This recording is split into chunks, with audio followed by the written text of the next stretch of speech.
আসেন কুরবানির গোশত দিয়া কসাইকে এবং পারিশ্রমিক দেওয়া যাবে কি না?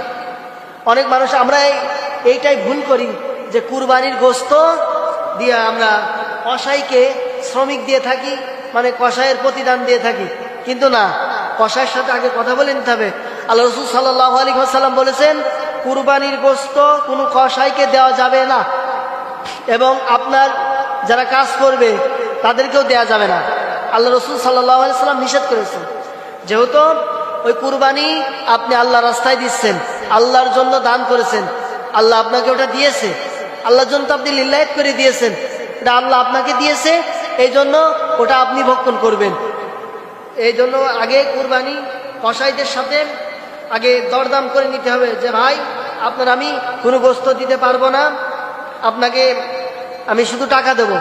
অনেক মানুষ আছে যে টাকা একটু কম দিলে কোনো সমস্যা নেই, দেখা যাচ্ছে আপনার 2-3 কেজি গোশত 5 কেজি গোশত দিয়ে দিলি 1,500-2 হাজার টাকা, দেখা যাচ্ছে ওই হিসেব করে কসাইরা আপনার করে। প্রিয় বন্ধুগণ, কসাইদের সাথে আগে কথা বলে নিতে হবে।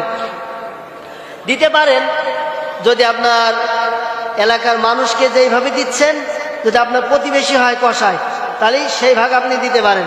প্রিয় ভাইরা, এদিকে একটু সতর্ক থাকবেন যে কসাইদের দেওয়াটা না দেওয়াটাই ঠিক। তারপরে দেখেন ইসলাম বলছে না দেওয়াটা,